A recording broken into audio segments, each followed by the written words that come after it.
Welcome back, everybody, to another episode of Tidal Flooding Talk, brought to you by the New Jersey Coastal Coalition and our partners at Tri-X 57 News, who are making this all possible. We are here on another April Tuesday. It was cold early in the month. We're starting to really warm it up here as we go into April. The pollen's certainly here, so it feels like spring. And with us today, we have someone who likes spring and maybe more importantly summer, as he's a surfer himself. We're talking with David Werner. He is a science teacher at Mates High School. That is over in Manahawkin, educating students all around Ocean County.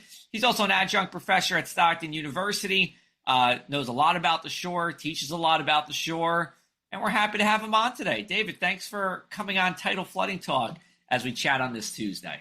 Yeah, thanks, Joe, for having me and the whole gang. This is really exciting. I love getting invited to these types of events. It's good conversation. You know, we're in an forever changing environment, and the more people know, the better decisions that can be made, and people can make smart moves. Totally. And, let's kind of start with that. I know, you're fairly young, just like all of us here, but we have had, a number of changes over the past couple of decades, in terms of knowing more information and what we've seen with our weather. As an educator, especially educating people who are more or less in their teens between high school and college, how has that evolved for you and what your messaging is to students from when you started up until now in 2025? Yeah, I love actually talking about that because, it's all about experience. And as I become an older educator, I can use my previous experience growing up, in LBI and surfing and at the beaches and the shore and the coast. And then even every year of teaching, seeing how much change is happening so quickly. And I tell a lot of stories, and I tell my students, I'm like, guys, I know I'm dating myself a little here, but back in the day, we used to be surfing like where you're standing, and now it's a 22-foot dune. So there's a lot of stories like that because it's completely different than when I grew up on the island and along the coast. So everything has just changed so much, and there's so much to talk about. I like to use a lot of websites, a lot of historic aerial photos to kind of show that change as well, which definitely sends a good message, and it's able to physically see those changes over time. Now, do you feel like when you're teaching that coastal flooding is an important topic that you bring up, especially with, the high school students, and then as a professor at Stockton, or even when you're teaching about surfing? Is flooding a big topic for you? Absolutely. I feel like because it's becoming more prevalent and we're seeing sunny day flooding now, even on LBI, where you have a perfectly beautiful day, the storm is well offshore, you get a little increased wave height, a little higher tide than normal, and you have water in the streets. So it's definitely a great, conversation to have. And especially my students, and I have seniors now at Mates that are driving, and I say, don't drive through the floodwaters, or don't drive fast through the floodwaters, because there's high levels of salinity, and I think that's something that people don't understand. My daughter is a senior at Mates, her freshman and sophomore year. I helped her out driving her all over the island during these storms in the winter to collect salinity samples on all the flood zones of LBI. And she was testing salinity. And it was incredible to find all sorts of salinity values, everything from 0 to 30 parts per thousand, which, for those that don't know salinity, 30 parts per thousand is roughly the salinity of the ocean. So if you're driving through that water, at high speeds, which we see a lot of people do, it can actually destroy your engine of your car, your brakes. So it's definitely fun to teach the students about those particular issues as they start driving as well. Dave, do you think that the Coastal Coalition, one of our principles is trying to educate the youth? Adults are pretty aware. Sometimes, kids, teenagers, young adults have a lot going on. They may or may not be aware of their surroundings with everything going on in their lives and changing in their lives. Do you think they have a pretty good foundation going in, or is coastal flooding and our changing climate something that's kind of foreign to them? And how receptive are they to your teachings on the topics? Yeah, actually most of them are clueless, to tell you the truth. They don't understand, they don't know the concepts, especially a lot of Stockton students that come in and take my classes. They don't know much about the coastline, the beach, as simple as a sea breeze to coastal flooding, and they learn a lot. But I feel like the only ones that really have that experience are the ones who live in that environment, who live in Bayhead, who live in Beach Haven, who have to experience those floodwaters and be educated in order to navigate those roads during storm events. But everyone else inland tends to not really deal with it. They're not going over during storms. They're not experiencing that. So I think it's definitely those, the majority of them don't have a foundation in terms of understanding coastal flooding overall. I don't know if this is a question or a statement. I didn't fully play this through my mind yet, but I'm wondering, you're in Ocean County, you're teaching in Ocean County, right? So you do have students who live 20 miles away from the ocean. Like, where's like that line, I guess? So here's the question. Where's like that line where students, like, they know about it and then somewhere it's just a completely foreign concept? I grew up in Union, New Jersey. There was no ocean bias. I had no idea about coastal flooding and the difference between freshwater flooding and saltwater flooding growing up. I don't know, like in terms of mileage. I mean, I think those that live along the bay side and kind of closer to the bay, like you live in Brick, you live near the Matitaconk, you live near the Toms River. I think those students have a little bit more of a foundation, a little more knowledge base of that environment, especially if they like to fish or surf or go boating. Those are the ones that tend to have that knowledge. But there are a whole group of students that even some that don't even that live in that environment that still don't know it or never just cared to learn it. And then there's those that live further away that say, wow, I don't need to know this, or it's not even something that's in their general, daily lives. So they kind of don't get that information. So that's why I feel like the education piece is so important. And I have students leave my classes, even at Stockton, that are like, this is awesome. I understand where I live now. I understand the beaches, the tides, the currents, and it gives them a good foundation of navigating the coastline.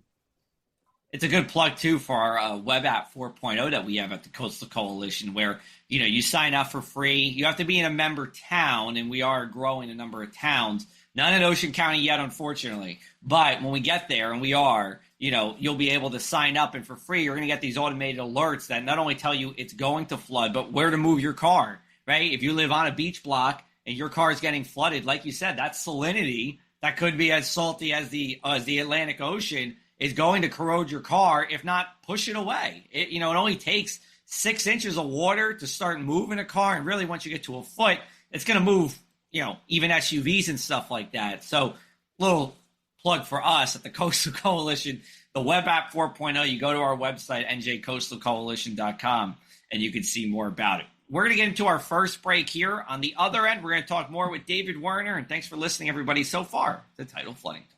Thanks to the New Jersey Coastal Coalition, your flood insurance bills are lower and your streets safer from the reality of flooding.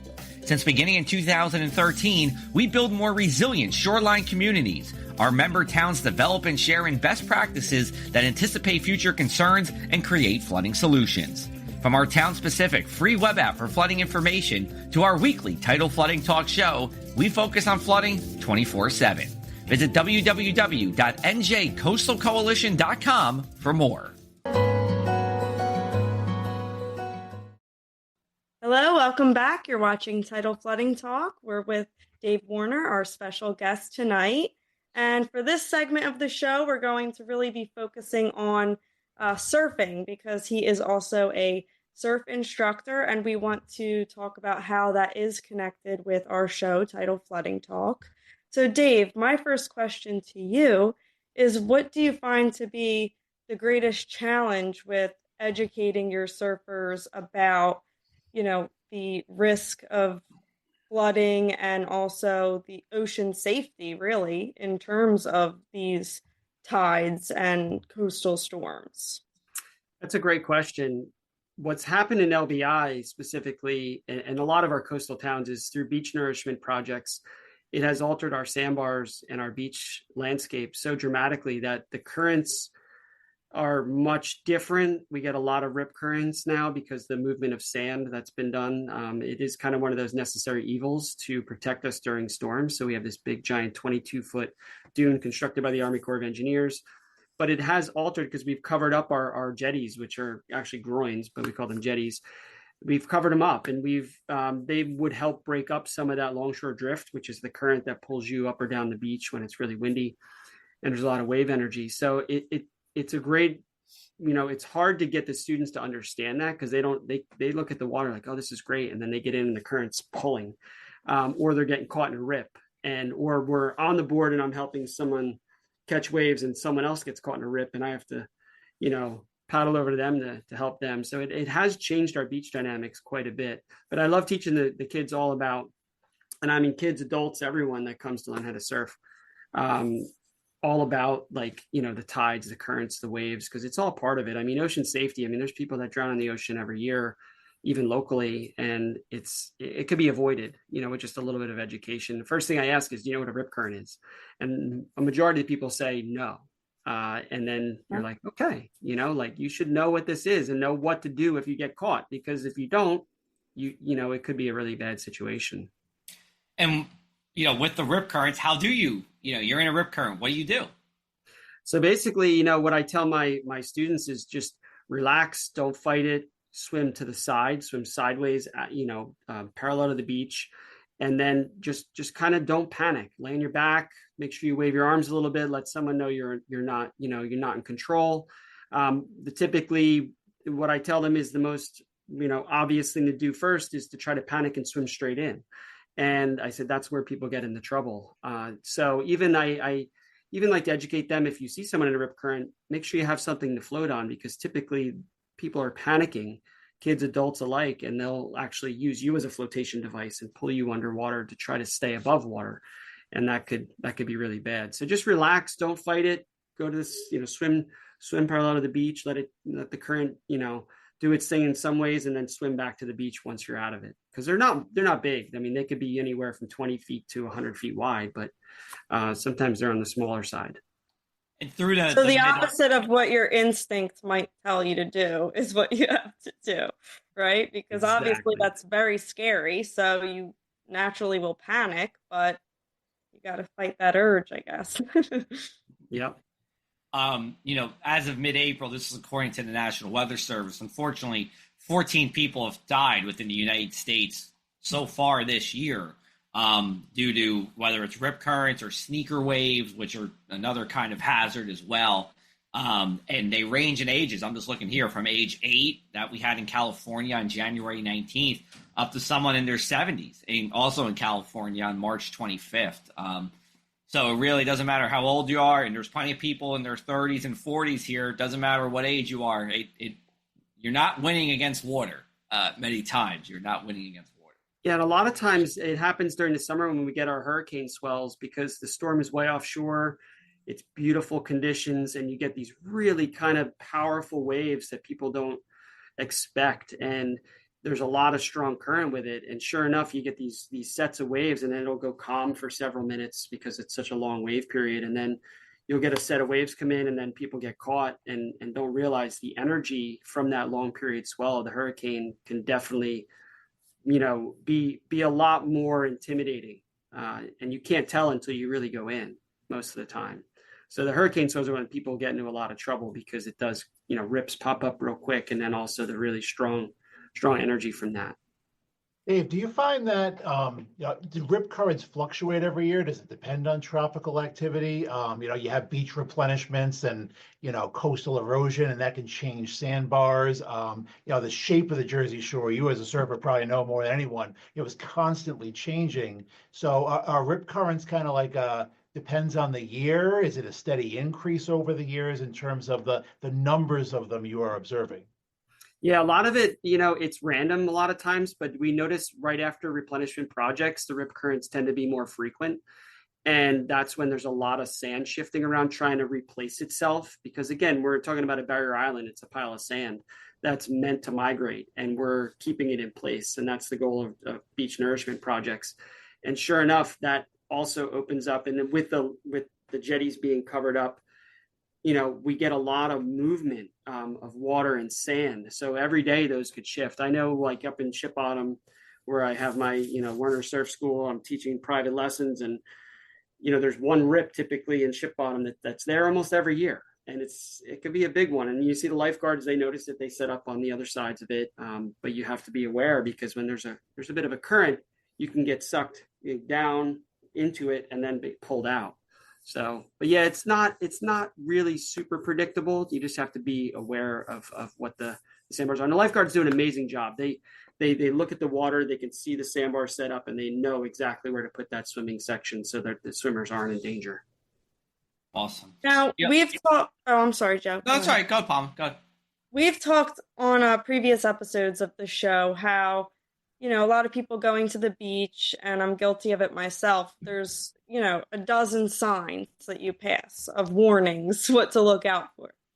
Do you feel like there's a way that we can improve getting that information out to people so that they actually receive it rather than just walking right by these signs? That's a great question. It's almost the same as asking, do people understand the salinity levels of coastal flooding? And, I think just education, we have to find ways to reach out to them. It could be, social media, could be different ways to even just billboards coming over to the island. Like, do you know what a rip current is? That could be super helpful because people are passing that coming over to the beach.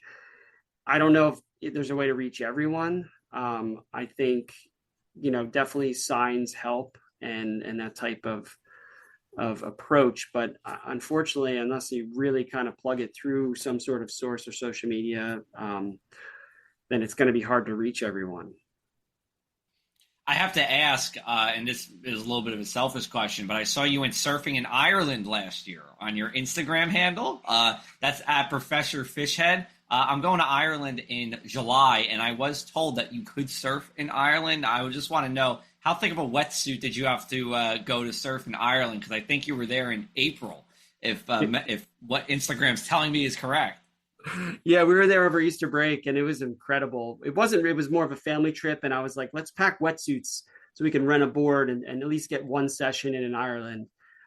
It's like a bucket list thing, and there's so many waves in Ireland. It's very windy, very rugged, very stormy a lot of times. But we had about we bought our 4.3 millimeter wetsuits, which is, we wear 5 mils here in the winter. So it was a step down from that. The water was about probably 48, 50 degrees. But it was a really great experience. There's a lot of great shops over there. They really do accommodate if you want to go surf. There's great spots to hit up. I can give you some more info on that if you're interested. But it's a beautiful island, man. I'm telling you, it was incredible. I want to go back and do an actual surf trip there because there's so many great spots that get phenomenal waves. But you just got to put your time in. And again, it's not easy to get good waves because the amount of wind and storm energy. Got it. Okay. I'll definitely be telling my husband to watch this episode because then maybe I'll be going to Ireland in the near future if there's good surf. Oh, the castles and the scenery. I mean, I can't say enough about it. It's an amazing trip, and I wish we had time to go to Scotland as well while we were over there. But it's definitely one of those trips. And then in next week we're going to Paris for Easter break, and we're going to try to make it to the coast if I can, see Biarritz, and there's some great surf spots over there. It's like a family trip, but if we can get over to get in the water over there would be a bonus. So awesome. All right, well, we're going to take a brief break. We'll come right back again with Dave Werner. You are listening to Tidal Flooding Talk.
welcome back to Tidal Flooding Talk on this Tuesday. We are mid-discussion, talked about surfing, talked about flooding, education.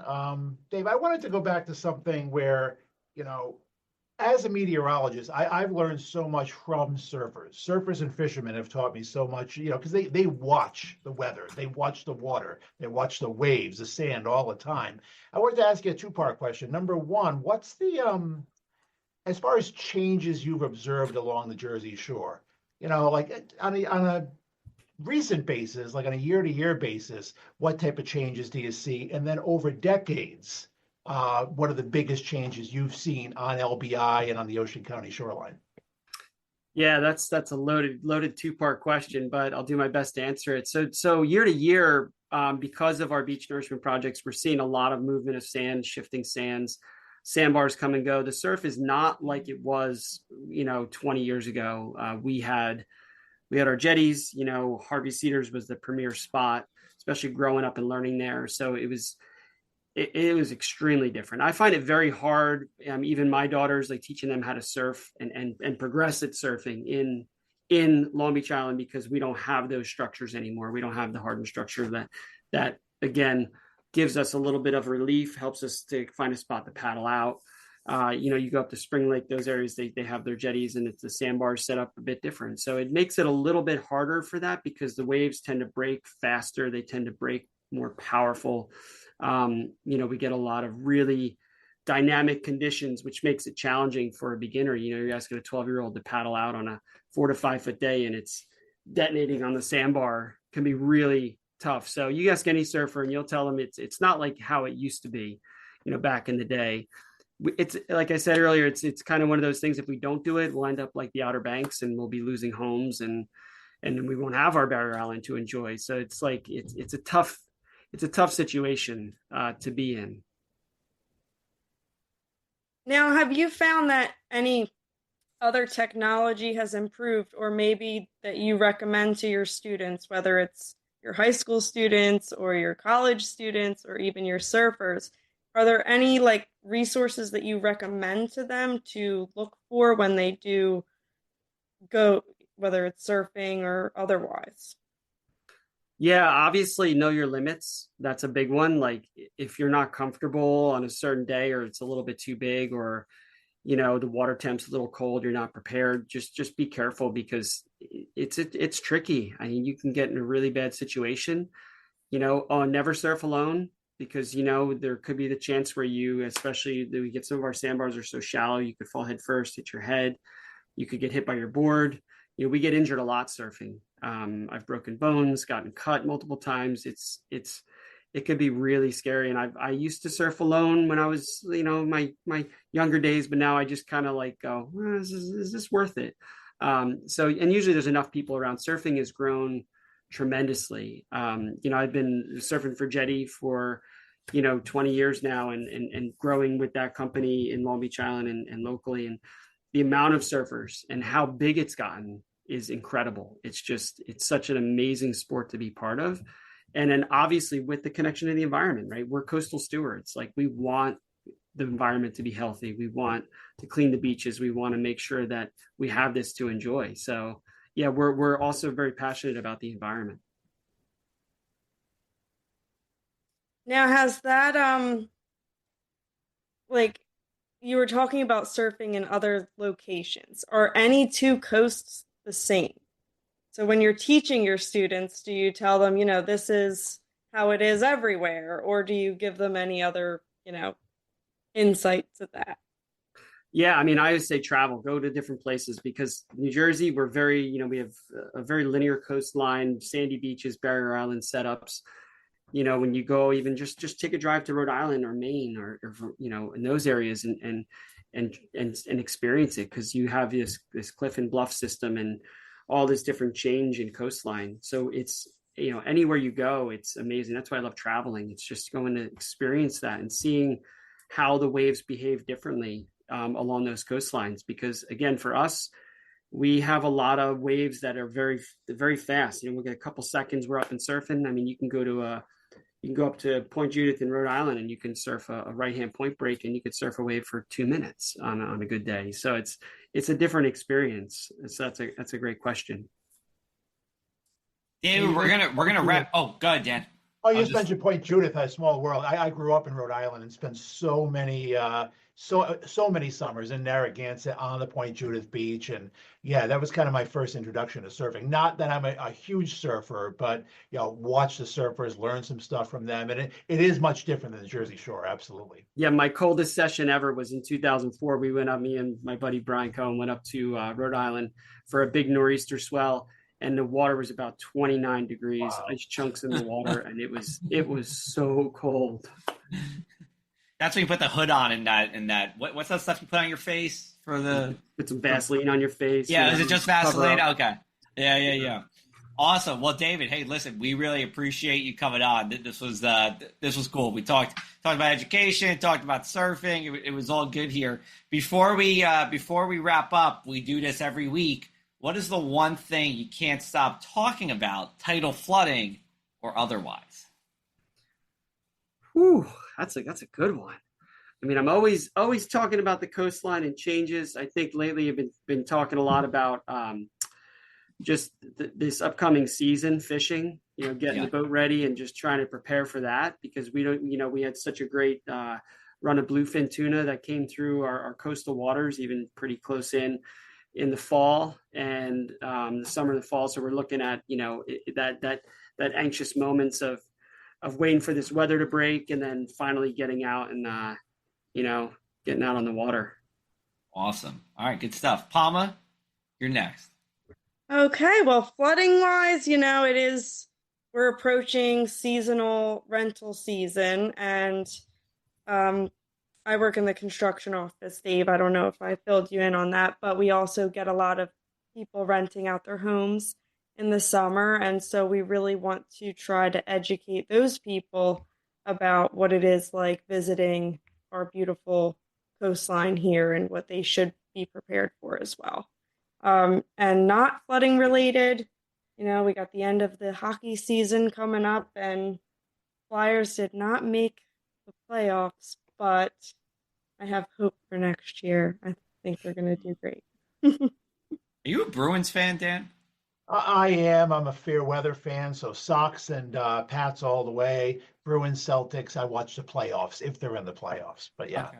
Gotcha. Okay. Is that your one thing you're talking my about? My one thing, usually the thing I can't stop talking about is weather. We're in a bad stretch, at least the first half of April, where the weekends have been lousy. I got so much yard work to do. I'm just putting in a plug. We're gonna fix this bad weekend stretch as we hit the big spring and summer season. Hopefully, right the ship. You know what? You're making me think, Dan. I'll go with this. So I do a Shore Summer Weekend Weather Report Card. I know it's a mouthful, but it's our 8th year of doing it, and I'm hoping that we get really good grades this summer. Last year was good. We had a 3.3 GPA the way I graded out the summer weekend. So we're going to hope we flip this pattern, like you said, Dan, the other way around, and our Saturdays and Sundays, and we count Fridays, summer Fridays on the report card are good. And right. No upwelling this summer, please. Oh, yeah. Well, we could do a whole nother episode on that. We had immense amount of upwelling last year, and that kept the coast cold, as you know, David. I suffered. Werner Surf School was hurting last summer because we had so much cold. I wasn't going in. I'm like, I'm not bringing kids in. No way. Yeah. It was crazy. Yeah, I know. It wasn't good there. All right. Well, David, thank you again so much for being on. We really appreciate it. You can check him out on Instagram, Werner Surf School, right? On Instagram. That's where you can find you. Yep. And we'll be back next Tuesday with a new episode of Tidal Flooding Talk, brought to you by the New Jersey Coastal Coalition, powered by Tri-X 57.